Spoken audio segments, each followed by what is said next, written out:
آئلہ کا بچپن خوف کے سائے تلے گزرا تھا۔ اندیشوں، وسوسوں میں وہ کبھی عام بچوں کی طرح شرارتیں نہ کر سکی۔ اس کی واحد سہیلی اس کی گڑیا تھی، جسے وہ ہر وقت تھامے رکھتی تھی، اپنے ساتھ سلاتی اور اکیلے میں چپکے چپکے اس سے باتیں کیا کرتی تھی، جس کا کسی کو علم نہیں تھا۔ ایک بار نانو نے اتفاقاً وہ دکھ سکھ سن لیے جو وہ سیڑھیوں پر بیٹھ کر اپنی گڑیا سے کر رہی تھی۔ ڈیڈی کو بھی میں اچھی نہیں لگتی، ماما کو بھی نہیں لگتی، کیا میں پیاری نہیں ہوں اس لیے؟ ڈیڈی جب ماما کو گالیاں دیتے ہیں نا تب مجھے اچھے نہیں لگتے، کیا تمہارے ڈیڈی بھی ایسے ہیں؟ وہ اپنی گڑیا سے یہ سب سوال جواب کر رہی تھی۔ پچھلے پہر کی دوپہر کی طرح نانو دم سادھے ننھی بچی کے نوحے سن رہی تھیں۔ انہوں نے اسے گلے لگایا اور اپنی صبر گزار بیٹی کے لیے خوب روئیں، لیکن آئلہ کے پندار کو ٹھیس پہنچی تھی، کیونکہ اس کے راز میں اب نانو بھی شامل ہو گئی تھیں۔ اب اس نے گڑیا کے بجائے اپنے تکیے سے باتیں کرنا شروع کر دی تھیں۔ غرض یہ کہ اس کا سارا بچپن والدین کی دوریوں، لڑائی جھگڑوں کو دیکھتے گزرا تھا۔ تھوڑا ہوش سنبھالا تو احساس ہوا کہ یہ دوریاں کیوں ہیں۔ دونوں کے مزاجوں میں زمین آسمان کا فرق تھا، ایک ذرہ تھا تو دوسرا آفتاب۔ آفتاب چاہتا تو اپنی محبت کی روشنی سے ذرے کو اپنے برابر لا کر کھڑا کر دیتا، اپنے اعتبار سے تاباں کر دیتا، لیکن ایسا اس وقت ہوتا جب دونوں میں محبت ہوتی، مزاج ملتے تو سمجھوتا ہوتا، لیکن ان دونوں کا بندھن تو بڑوں کا طے کردہ فیصلہ تھا جسے وہ ناگواری سے جھیل رہے تھے۔ سجاد کو ایک پڑھی لکھی اور خوبصورت لڑکی درکار تھی، جبکہ ناصرہ ایک عام سی گھریلو اور سیدھی سادھی لڑکی تھی۔ ان دونوں کے درمیان خلیج حائل تھی جسے پار کرنا دونوں کے لیے دشوار تھا۔ میں کیوں بدلوں خود کو اس شخص کی خاطر جس نے مجھے کبھی مقام ہی نہیں دیا؟ ناصرہ ہٹ درمی سے کہتی۔ دو انا پرست اور ہٹ درم افراد کے درمیان آئلہ پر کیا اثرات مرتب ہو رہے تھے ان دونوں کو مطلق پرواہ نہیں تھی۔ ان حالات کو دیکھتے ہوئے سجاد نے گھر سے باہر رنگینیاں اور دلچسپیاں ڈھونڈنی تھیں۔ یہ ان دنوں کی بات ہے جب آئلہ میٹرک میں پڑھتی تھی، جب اسے اطلاع ملی کہ اس کے باپ نے اپنی سیکٹری سے شادی کر لی ہے، جو ایک پڑھی لکھی اور زمانے کے ساتھ چلنے والی عورت ہے۔ ناصرہ چپ چاپ سر جھکائے آنسو بہا رہی تھی۔ سجاد تعلقی سے بیٹھا ہوا تھا، جیسے اسے پرواہ ہی نہ ہو۔ دادی، پھپھو سب ناصرہ کو مرد الزام ٹھہرا رہے تھے۔ ارے جو شوہر کے دل میں جگہ نہ پا سکے وہ کیسی عورت ہوگی؟ دادی نے بے اعتنائی سے کہا۔ بار بار سمجھاتے تھے کہ اپنے رنگ ڈھنگ بدلو۔ پھپھو بیزار تھیں۔ شاید سب ٹھیک کہتے ہیں، ناصرہ افسردگی سے سوچنے لگی، لیکن کیا خود کو بدل کے بھی میں اس کے دل تک رسائی پا سکتی تھی؟ میں تو شروع سے ہی اس کی آئیڈیل نہیں تھی، وہ کچھ اور مزاج کا، میں کچھ اور طرح کی۔ بیٹی کو ہمدم سمجھ کر ناصرہ نے اپنی باتیں شیئر کیں۔ آئلہ کو لوگوں کے تبصروں اور طنزیہ جملوں سے کوفت ہونے لگی، اور وہ لاشعوری طور پر اپنی ستیلی ماں کو آئیڈیل بنانے لگی۔ اس نے اپنے بچپن کے سارے ڈر اور خوف ختم کر دیے یا کہیں چھپا لیے۔ ماں کی سادہ گھریلو زندگی اور اپنی سوچ پر ڈٹے رہنا اس کو جرم لگنے لگا۔ اس نے ہمیشہ انہی عورتوں کو مردوں کے دلوں پر حکومت کرتے دیکھا تھا جو ناز و ادا والی تھیں۔ بھلا تاریخ میں یا محبت کی داستانوں میں وہ عورتیں بھی امر ہوئی ہیں جو چولہوں کے پاس بیٹھ کر ہانڈیاں بھونتی ہیں اور شوہر کی ایک نظر التفات کے لیے مٹی میں مٹی ہو جاتی ہیں۔ اسے اب حکومت کرنی تھی مردوں کے دلوں پر۔ یہ آئلہ کے بدلتے نظریات تھے جو اس کے حالات کا رد عمل تھے، اور پھر وقت کے ساتھ ساتھ اس نے خود کو ویسا بنانا شروع کر دیا جیسی عورتیں مردوں کے دلوں پر راج کرتی ہیں۔ وہ بے نیاز اور کٹھور ہو گئی، جیسے اسے کسی میں دلچسپی ہی نہ ہو۔ ایسے ہی ایک روز اسے اشر نظر آیا۔ پورا ماحول رنگ و بو میں ڈوبا ہوا تھا۔ سب لڑکیوں نے مہندی کا تھیم سبز منتخب کیا تھا، لیکن وہ عام روش سے ہٹ کر چلنے والی تھی، سو پنک اور زرد کنٹراسٹ میں سب سے منفرد دکھ رہی تھی۔ فائقہ کی مہندی میں وہ اکلوتی سہیلی سالی کی حیثیت سے مدعو تھی۔ وہ فائقہ کے ساتھ بیٹھی ماحول پر طائرانہ نظر ڈال رہی تھی جب اس کی نظر اشر پر پڑی اور پھر ٹھہر گئی۔ ایسا پہلی بار ہوا تھا کہ وہ کسی کو دیکھ کر ٹھٹکی تھی، ورنہ ہمیشہ لوگ اس کی جانب متوجہ ہوتے تھے، لیکن وہ تو نظر انداز کرنے کی عادی تھی۔ لیکن مقابل اب تو کوئی جادوگر تھا جس نے اسے ہپناٹائز کر دیا تھا۔ اشر فائقہ کا کزن تھا اور فنکشن کی فوٹوگرافی اس کے ذمے تھی۔ فائقہ تم تیار ہو نا؟ اس نے زرد لہنگے میں ملبوس فائقہ کو اشارہ کیا۔ یہ میری بہترین دوست ہے۔ فائقہ نے اشر سے آئلہ کا تعارف کروایا، جو ہمیشہ کی طرح بہت دمک رہی تھی۔ اچھا لگا آپ سے مل کر مس۔ وہ سوالیہ انداز میں رکا۔ آئلہ، اس نے اپنا تعارف خود کروایا۔ نائس نیم، لائک یو، اور آگے بڑھ گیا، اور وہ وہیں رکی کی رکی رہ گئی، اس کے سحر میں گرفتار۔ شادی کی باقی تقریبات میں ان دونوں کی شناسائی اتنی زیادہ بڑھی کہ آئلہ کو لگتا اب اس کے بغیر سانس لینا بھی محال ہوگا۔ آئلہ بولڈ تھی، اسے خود کو ضائع کرنا پسند نہیں تھا۔ پیسے کی اسے کمی نہیں تھی۔ اس کی محبت کے طلبگار بہت سے لوگ تھے، پھر وہ محض وقت گزاری کے لیے ایک مرد کی دل بستگی کا سامان کیوں بنے؟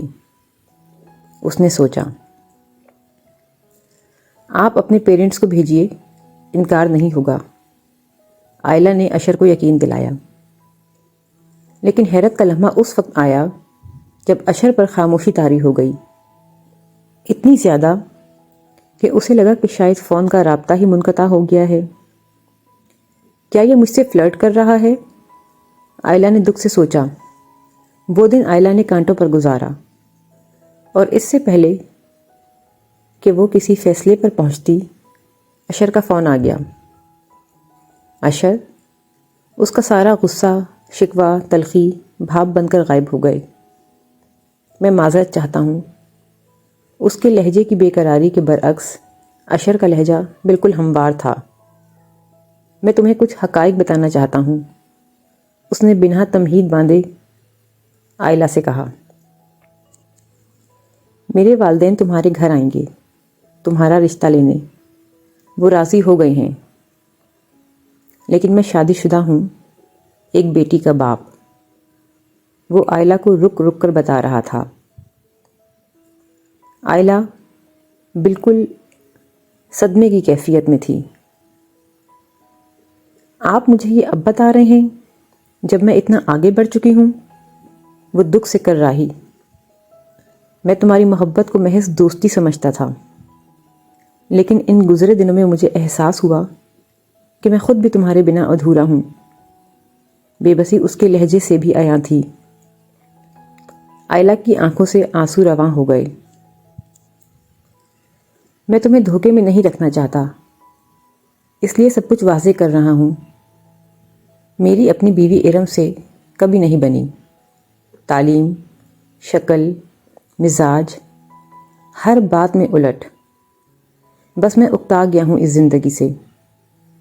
وہ سب کچھ آئلہ کو بتا رہا تھا، اور پھر اس نے فون کاٹ دیا۔ اسے اشر چاہیے ہر قیمت پر، اور وہ اسے مل رہا تھا، لیکن درمیان میں یہ الجھاؤ آ گیا تھا۔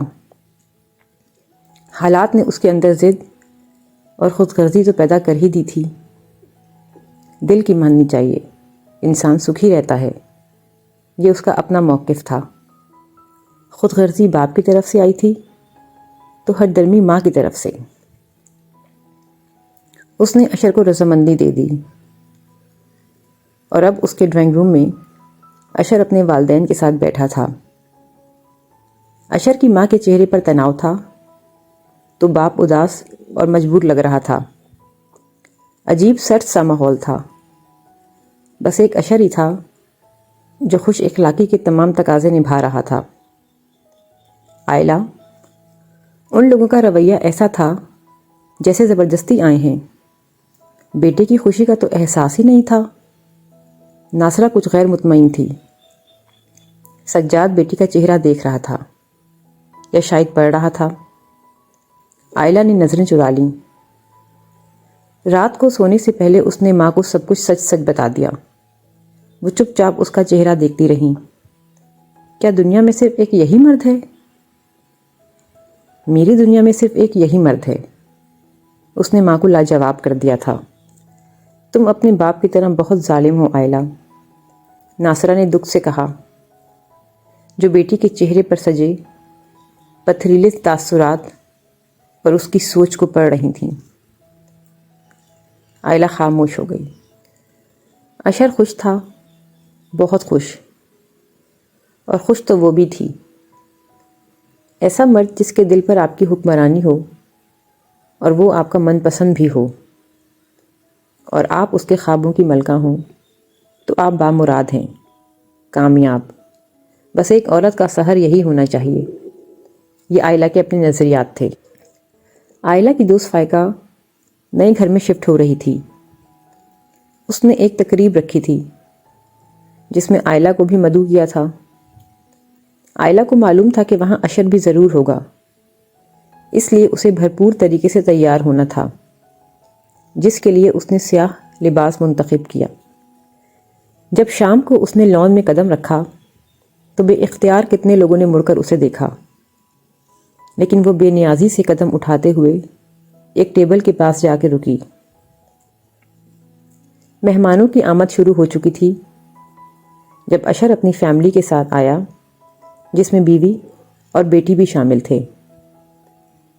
اشر اسے دیکھ کر ٹھٹکا اور پھر منظر عام سے غائب ہو گیا۔ ساری باتوں سے آگاہی ہونے کے باوجود اسے اپنا آپ بہت عجیب سا لگ رہا تھا۔ وہ بڑے غور سے ارم کو دیکھ رہی تھی جو قریب ہی ایک میز پر برا جمان تھی۔ اداس چہرے والی ارم جس کے ساتھ 8-9 برس کی شفا تھی، سانولی کمزور سی بچی جس کی آنکھوں میں حساسیت رقم تھی۔ آئلہ خاموش سی بیٹھی فائقہ کی منتظر تھی، لیکن مرکز نکاح سامنے ٹیبل پر بیٹھے ہوئے نفوس تھے۔ ماضی کا کوئی پل کروٹ لے کر ایک دم سے وارد ہو گیا۔ آپ کی بیٹی کلاس میں سب سے کمزور ہے، اس کا کوئی نفسیاتی مسئلہ ہے، توجہ دیں۔ بھئی والد مصروف ہیں تو ماں اپنا کردار ادا کرے۔ ہر دوسرے دن نانوں کو اسکول بلا کے اس کی شکایتیں لگائی جاتی۔ آئلہ بہت ڈل ہے، ہر بات میں پیچھے، یہ کزنس کہتی۔ ناصرہ میں گن ہوتے نا تو پہلے شوہر کو سنبھالتی۔ سوکن آ گئی تو ہمارے گھر میں بے سکونی پیدا کر رہی ہے۔ مامیاں کچن میں بھڑاس نکال رہی تھیں، بغیر پرواہ کیے کہ پاس بیٹھی بچی سب کچھ سن رہی ہے۔ معلوم نہیں کیوں ماضی کے لمحات ابھر رہے تھے، ڈوب رہے تھے، اور وہ اس ماحول سے کٹ گئی جب اچانک فائقہ نے آ کر کندھا ہلایا۔ تم کب آئیں؟ دونوں گلے مل رہی تھیں جب فائقہ نے آئلہ سے پوچھا، آؤ تمہیں اشر بھائی کی فیملی سے ملواؤں۔ وہ محض ان کی دوستی سے واقف تھی، فائقہ کو ان کے رشتے کا معلوم نہیں تھا۔ وہ اسے لے کر اس ٹیبل پر آ گئی جہاں اب اشر بھی برا جمان تھا۔ ارم کی آنکھوں میں برف کا تاثر تھا، یقیناً وہ اسے پہچان چکی تھی۔ اشر کے والدین کا رویہ نارمل تھا، نہ اچھا نہ برا، البتہ اشر اب بہت پرجوش لگ رہا تھا۔ وہ فائقہ اور اس کے شوہر سے باتیں کر رہا تھا اور بیچ میں بار بار آئلہ کو بھی گھسیٹ لیتا۔ ہاں بھائی آئلہ، تم بھی تو کچھ بولو۔ وہ ہر بات میں اس کی رائے لیتا، لیکن آئلہ کی توجہ تو اس ننھی بچی نے کھینچ لی تھی جو اپنی گڑیا کو تھامے ماحول سے لا تعلق نظر آ رہی تھی۔ اس دن کے بعد سے آئلہ نے اشر سے کوئی رابطہ نہیں کیا۔ آج فائقہ نے فون کر کے اسے اشر کا پیغام دیا تھا کہ وہ اس سے بات کرنا چاہتا ہے۔ میں تمہیں دھوکہ نہیں دے رہا، سب کچھ تمہیں سچ سچ بتا دیا ہے۔ ارم کی کوئی حیثیت نہیں ہے، بس میری ماں کی خواہش تھی۔ اس نے بیزاری سے چمچہ سائڈ پر رکھ دیا۔ وہ دونوں کھانا کھانے ایک ہوٹل میں آئے تھے۔ اور تمہاری بیٹی؟ آئلہ نے اچانک پوچھا تو وہ گڑبڑا گیا۔ میں اس کا خرچہ بھجوا دیا کروں گا، بیٹی ہے، چھوڑ تو نہیں سکتا۔ اشر ہمیشہ دو ٹوک بات کیا کرتا تھا۔ دل تو کرتا ہے کہ بیٹی کو ہمیشہ اپنے پاس رکھوں، کہیں جاہل عورت اسے اپنے جیسا ہی نہ بنا دے، اشر نے بیزاری سے کہا۔ تو وہ سر ہلا کر آس پاس کے لوگوں کی طرف متوجہ ہو گئی۔ وہ کیوں اتنی ڈسٹرب ہے؟ نہ جانے کیوں وہ بار بار شفا کے متعلق سوچ رہی ہے۔ ماں نے نفسیاتی کر دیا ہے، آج کل پتہ نہیں اس کے کان میں کیا پھونکتی رہتی ہے، مجھ سے ڈرنے لگی ہے۔ اشر نے بیزاری سے سر جھٹکا، جبکہ وہ پلیٹ میں چمچہ چلاتی رہی۔ کتنا لونگ، کتنا کیئرنگ لگ رہا تھا وہ اس کے لیے۔ اس نے خوش ہونے کی کوشش کی۔ پھر وہ لانگ ڈرائیو پر نکل گئے۔ آئلہ کے لیے سمجھنا مشکل ہو رہا تھا کہ اس کا دل بجھا بجھا سا کیوں تھا۔ وہ بہت حساب کتاب سے چلتی تھی، نفع نقصان دیکھ کر۔ ماں باپ کو اس نے اپنے فیصلے سے آگاہ کر دیا تھا۔ ناصرہ چپ چاپ اسے دیکھتی رہیں۔ وہ اس کا کٹھور دل تو نہیں بدل سکتی تھیں، ہاں لیکن دعا ضرور کر سکتی تھیں۔ سجاد بٹ شادی کے اخراجات اٹھانے کا پابند تھا۔ اس نے اپنا رابطہ ان لوگوں سے بس پیسے کی حد تک ہی رکھا ہوا تھا۔ سنڈے کا دن آئلہ کے لیے بہت مصروف ہوتا۔ سارے ہفتے کے بچے کچھ کام اسے اسی دن کرنے ہوتے تھے۔ اسی دوران الماری سیٹ کرتے ہوئے ایک شال میں لپٹی کوئی شے اس کے قدموں میں آ گری۔ اس نے اسے اٹھا کر دیکھا تو وہ اس کی پلاسٹک کی گڑیا تھی۔ آئلہ کو یاد آیا اس نے کتنے آنسو اس کے سامنے بہائے تھے، ماں باپ کی بے اعتنائی کے کتنے گلے شکوے کیے تھے، دنیا کی بے رخی کی شکایتیں کی تھیں اس کے سامنے۔ پھر وقت کے ساتھ ساتھ یہ گڑیا پرانی چیزوں میں کہیں کھو گئی۔ جب آج اچانک ملی تو وہی فائقہ کے گھر دعوت والا منظر نگاہوں کے سامنے آ گیا، جہاں 8-9 برس کی کمزور سی بچی جو ناخن چبا رہی تھی، اور اس کے پاس بھی ایسی ہی ایک گڑیا تھی۔ انسانوں کے جنگل میں کیسا قحط ہے، ہم تکیوں سے، بے جان کھلونوں سے دکھ سکھ کرتے ہیں، انہیں اپنا دوست اور ہمدم جان کر۔ ماضی کی پرچھائیاں تعاقب میں رہتی ہیں۔ وہ گمسم ہو گئی۔ اسے ایک فیصلہ کرنا تھا۔ شفا کی آنکھوں میں اسے اپنا عکس نظر آیا تھا، اداس، گمسم، تنہائی میں کہانیاں بننے والا، اپنے ہی سائے سے ڈر کر، سہم کر رک جانے والا۔ لیکن کیا وہ اشر کے بغیر رہ پائے گی؟ دل نے اس سے سوال کیا۔ نہیں، اس نے ہتھیلیاں اپنے گال پر رگڑیں۔ دل کو بہلایا نہیں جا سکتا۔ لیکن میں ارم کو طلاق تھوڑی دلواؤں گی، اس نے خود کو تسلی دی۔ لیکن شیئر کیسے کرو گی اشر کو؟